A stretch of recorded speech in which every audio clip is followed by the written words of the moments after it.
Hey guys, this is the second round of Jones Notes. So this is Unit 7, Lesson 2, which the topic is gravity.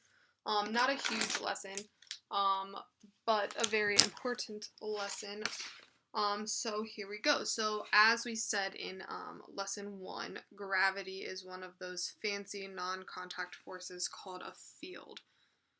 So what I mean by a field is that it is a force that does have effect on things, but does not necessarily touch or have contact. So it is a field, so it does act at a distance.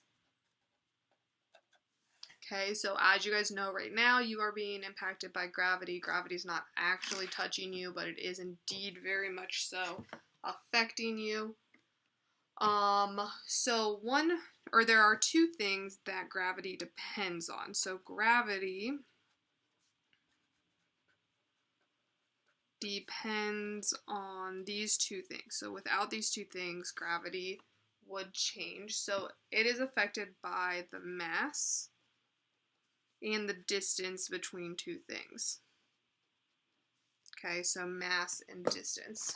So this time I'm actually going to get a highlighter out just because I think it will be helpful for you guys to feel like you are taking Jones Notes with me in class. So we have mass and we have distance. So when we're talking about mass and distance, we first need to kind of do a little review about the difference between mass and weight because they are very, very different. So I'm going to make a little note over here. So when I'm talking about a mass of an object, I'm talking about the amount of matter that something has. So amount of matter something has.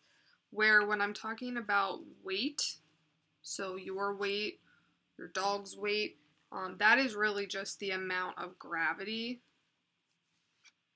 Sorry, this is getting kind of small. Amount of gravity that's acting on something.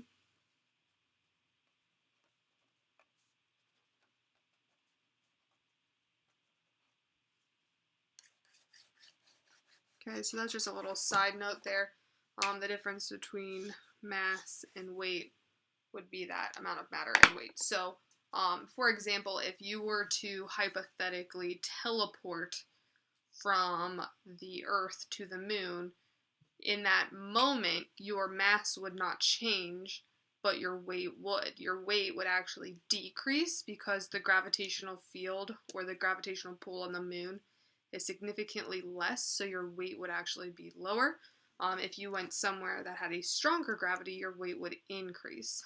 So just keep that in mind while we're doing these notes.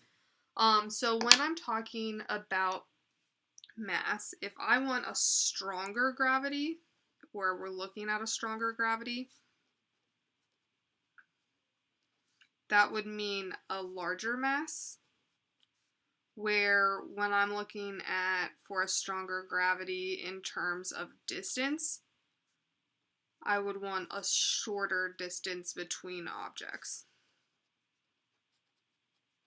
Okay, what I mean by that is, like, let's say I have two basketballs, and any object that has a mass, so it has matter, it's made of matter, so your pencil, your notebook, your laptop, your phone, your house, your body, your car, anything that has a mass technically has a gravitational field.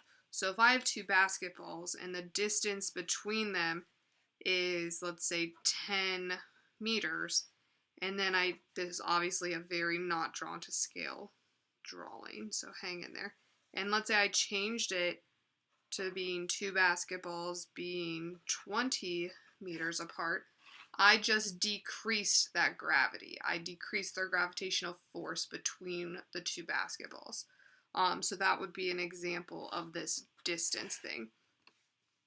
Now with mass, if I were to draw a little example down here, if I have a mass of 10 kilograms and a 10 kilogram object over here, and then I kept the distance the same, but increased one object to being 20 kilograms. Okay, this one would obviously have the stronger gravity, and this one would have the lower gravity when can't spell today.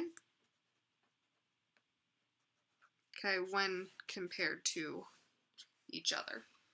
So those are the two things that gravity depends on.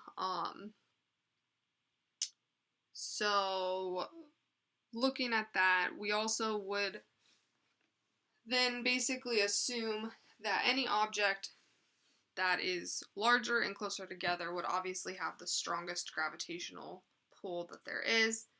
I would like to go ahead and talk about acceleration due to gravity, because that's one of the topics that we go over. And unfortunately this page, I don't have quite enough room, so I'm going to switch the page to the second page of this. And I'm going to talk about acceleration due to gravity because it is a little bit different.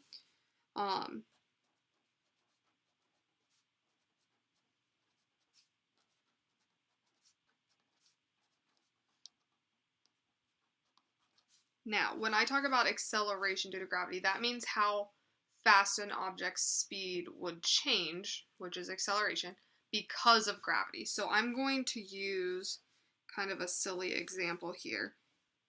Let's say we have a cliff and we have the ocean underneath, and we have, let's call this person Bob. Bob is gonna jump. He's a cliff diver. I do not recommend trying that at home or on vacation, but those are some pretty sweet YouTube videos to watch.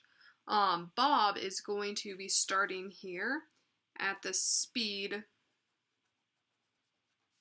of 0 meters per second. Okay, so 0 meters per second. Because he is just strictly standing still, he's going to jump. He's going to pause briefly at the top, which would be called overcoming that inertia. Okay, so that would be, he's going to overcome inertia, so there's that little pause at the top. So he's going to overcome inertia before he starts to fall. Acceleration due to gravity, or G, on Earth is 9.8 meters per second squared. That is key. 9.8 meters per second squared. When it's squared, that means it's meters per second. So it's going to increase the speed by 9.8 meters per second every single second. So after he falls, let's say Bob is here. This has been 1 second, okay? At 1 second, his speed went from 0 to his speed being 9.8 meters per second. Then he's gonna fall a little bit more. So at 2 seconds, his speed would then be adding 9.8 to the 9.8, which would be the 19.6 meters per second. And I will, let me see where my other pens are.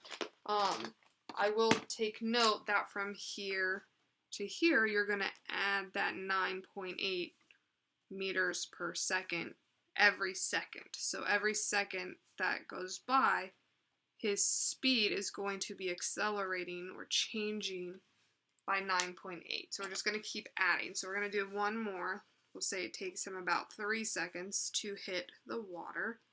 So 3 seconds, so we're going to add another 9.8 to that 19.6, and we would get the speed of 29.4 meters per second. So he's going to fall. We're going to add another 9.8, so each time you could just add it. So you could make this into a formula and solve it, but that's just kind of me writing it out so you guys can understand it a little bit better. So that number, that acceleration due to gravity number, would be less if you were on a planet that had a slower gravity. That number would be more if you were on a planet that had a stronger gravity. So that number just depends, but this is for Earth. Okay, for Earth only is at 9.8 meters per second squared. Now, if you were on a planet that had a very similar gravitational pull as Earth, it would be a very similar number, or very, very close to 9.8. So that is acceleration due to gravity. All it means, again, is how fast your speed is going to increase because of gravity pulling you down. So that would be things like if you ever wanted to go skydiving or cliff diving, that is how gravity would impact you. Any questions, please leave them in the comments below. I hope this is making sense and I'm going at a decent pace for you. Always remember that you can pause the video, fast forward, go backwards, like whatever you need to make sure you guys are understanding this a little bit better. Again, any comments, questions, or concerns can be left below. Have a wonderful day.